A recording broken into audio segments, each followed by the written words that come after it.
पिछले 1 महीने से डॉक्टर स्वामी अमेरिका का दौरा कर रहे थे और वहाँ जाके मैं भी उनके साथ गया हुआ था। वहाँ जाके हमें बहुत प्रसन्नता हुई कि बापू के भक्त सिर्फ यहाँ पे नहीं, वहाँ पे भी बापू के भक्तों की भीड़ देखने वाली थी। एक एक बच्चा वहाँ पे रह के आज भी बापूजी के दिखाए हुए मार्ग, संस्कृति, दिए हुए पाठ का पालन कर रहा है। विदेश में रह के भी बापूजी का इतना असर देख के बहुत प्रसन्नता हुई थी। वहाँ पे आज डॉक्टर स्वामी को बहुत ही ज़रूरी कार्य था चेन्नई में, नहीं तो वो यहाँ पे ज़रूर आते।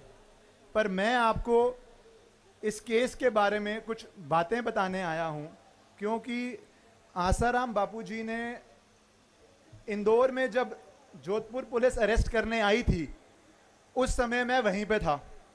उनका डॉक्टर स्वामी के साथ संपर्क हुआ था और डॉक्टर स्वामी ने मुझे कहा था सब काम दाम छोड़ के पहले इंदौर जाओ और जो भी मदद हो सकती है वो पता करो, क्योंकि मैं वो मदद करना चाहता हूँ। क्योंकि ये जो हमला है ये बापू पे नहीं है, ये साजिश है कि हिंदू धर्म पे हमला किया जाए। आप कोई भी और केस देख लीजिए, कोई भी और केस, हम तो रोज केस देखते हैं, इससे नकली केस मैंने अपने जिंदगी में आज तक नहीं देखा है।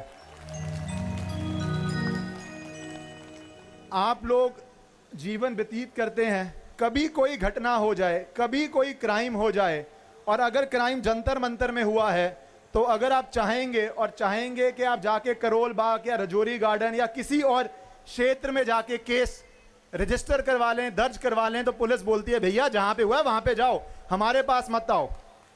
इस केस में हादसा, जो भी हादसा बोलते हैं, वो जोधपुर में हुआ था और उसकी एफआईआर दर्ज करी गई दिल्ली में। क्यों? ऐसा कभी होता है? कभी भी नहीं होता है।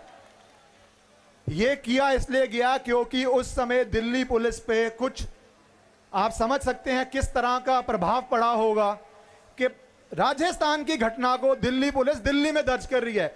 दिल्ली में घटना होती है तो वो दर्ज नहीं करते हैं, वो राजस्थान की घटना यहां पे दर्ज करते हैं। क्यों? क्योंकि वो जानते थे कि ये षड्यंत्र है, जहां पे हम षड्यंत्र को अमल कर सकते हैं वहीं पे अमल कर दो इसको। और बापू ये बात बहुत अच्छी तरह जानते थे। जब हम इंदौर गए, इस केस में तो इतनी ऐसी घटनाएं हैं, इतना नकली केस है, और आप सबकी उपस्थिति यहाँ पे दिखा रही है कि कितना नकली केस है। आगे तो मुझे सिर्फ बहनें माताएं ही दिख रही हैं। क्या आप सब आश्रम जानते हैं, इतने देर से बापू को जानते हैं, आप सबको पता है कितना नकली है, पर मीडिया ये नहीं दिखाएगी। मीडिया याक्यूब क्यों दिखाती है? क्योंकि ये रिपोर्ट्स हैं कि एडवर्टाइजमेंट एजेंसीज को पैसा दिया गया था कि याकूब मेमन के लिए एक प्रदर्शन करो और मीडिया दिखाए, और मीडिया को जिस भी व्यक्ति से एडवर्टाइजमेंट मिलती है वो दिखाती है। एक दिन मैंने बापू से पूछा था, मैंने पूछा बापू इतने लोग एडवर्टाइजमेंट देते हैं, आप क्यों नहीं एडवर्टाइजमेंट करते हैं?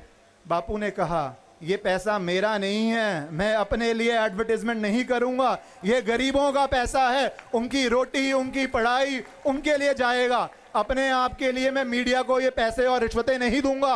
और बापू आज भी उसी बात पे अड़े हुए हैं। ये मीडिया वाले जितना नेगेटिव दिखा सकते हैं दिखा लें, पर जो लोगों के दिल में आस्था है वो मीडिया की वजह से नहीं है और ना ही आएगी। डॉक्टर स्वामी ने बहुत पहले ही कह दिया था कि जब बापू आदेश देंगे, जब बापू चाहेंगे, मैं तो हर समय 24 घंटे रेडी हूं, जब आदेश आएगा मैं जाके बेल डाल दूंगा। मैं अभी जेल गया था जोधपुर, अगस्त का टाइम होगा मेरे ख्याल से, जुलाई के अंतिम सप्ताह में बापूजी से मिलने में जोधपुर गया था। वहां पे इतनी भीड़ थी कि बापू के 2 मिनट के दर्शन के लिए, जब वो जेल से वैन में आते हैं, 2 मिनट के दर्शन के लिए भीड़ देख के वहां के पुलिस वालों भी मुझे क्या कहते हैं, बोलते हैं बड़े से बड़ा आदमी जाता है, 4 दिन बाद कोई देखने नहीं आता। 2 साल बाद आप देखिए कितनी भीड़ आई हुई है बापू के प्यार में। और धर्म गुरुओं पे तो प्रहार पहले भी हुआ है, उनको झेलना पड़ा है। समाज के लिए बापू भी दर्द ले रहे हैं। क्यों दर्द ले रहे हैं? क्योंकि जो बातें बापू सिखाते हैं वो षड्यंत्रकारी नहीं चाहते कि बापू सिखाएं, वो नहीं चाहते कि बापू हिंदुज्म की बात करें, वो नहीं चाहते कि ट्राइबल एरिया में बापू जाएं, वो नहीं चाहते कि बापू दिखाएं कि वैलेंटाइन ना मनाओ और मातृ पिता दिवस मनाओ, अपने मात पूत की पूजा, अपने माता जी की पिताजी की पूजा कर लो, बापू ये बोलते हैं। तो ये बातें इन लोगों से बर्दाश्त नहीं होती हैं और इन बातों को रोकने के लिए ही ये ऐसे हमले करते हैं, ऐसे नकली केस बनाते हैं। मुझे याद है इंदौर में उस समय बहुत मीडिया आई हुई थी जब बापू जी को अरेस्ट करने आ रहे थे। सुबह से मीडिया बोल रही थी इंटरव्यू दो, इंटरव्यू दो, इंटरव्यू दो। तो बापू जी ने मुझे आदेश दिए कि तू बाहर जा, नारायण साईं जी के साथ जाओ और आप मीडिया को संबोधित करो, इस केस में क्या हुआ है। हंसने की बात है, 500 कैमरे होंगे और मैंने पुलिस रिपोर्ट देख के जो मीडिया के सामने पक्ष रखा, मीडिया ने 1 मिनट भी वो नहीं दिखाया, सिर्फ ये दिखाती रही कि पता नहीं बापू कहाँ हैं, पता नहीं बापू कहाँ हैं, बापू भागे हुए हैं। मैंने वहाँ पे मीडिया को कहा बापू अंदर हैं, बापू कहीं नहीं है, पर मीडिया ये पक्ष भी दिखा के राजी नहीं। इससे गंदा काम मीडिया जो कर रही है वो कोई कर ही नहीं सकता है। पर बापू उस समय भी मुस्कुरा रहे थे, बापू कह रहे थे मुझे पता है जितना ये अत्याचार करेंगे उतना ही हिंदू धर्म के लिए अच्छा है, उतना ही लोगों के दिल में चेतना जागेगी, उतने ही लोग और बढ़ बढ़ के सामने आएंगे और ये आज हो रहा है।